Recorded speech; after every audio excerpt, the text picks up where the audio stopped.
What's up, everyone? So I've got this 6.7 Cummins in here.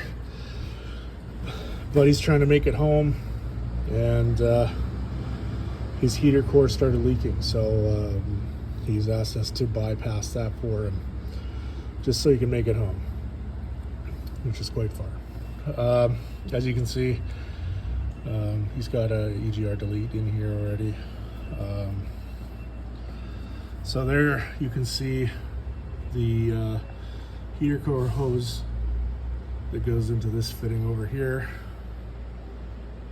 and the hose that I bypassed it with is just a section of hose I had, and there's the other side that goes down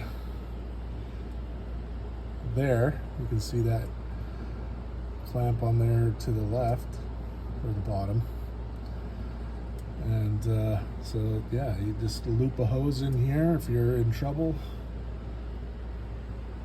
over here, and at least you'll be able to get home and get your mechanic there to fix you up.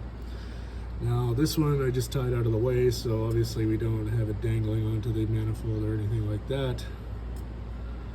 And this longer hose, I suppose if you're in a situation, you could actually disconnect that under here.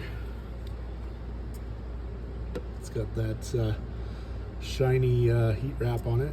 If you disconnect it at that core,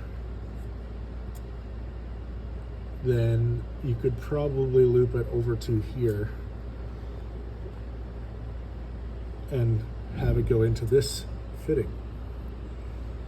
So, you know, you don't necessarily need that extra length of hose. I just had it, so I used it for them, and I've zip tied them up out of the way so that they don't dangle down onto the turbo or anything else. So yeah, just a little bypass so that he could be on his way. And we just topped him up with coolant, and now he'll be able to get home in a hurry because he's got things to do. So yeah, glad you guys could come by, have a listen to this, and if you like it, hit that like button, and don't forget to subscribe. You guys have a great day.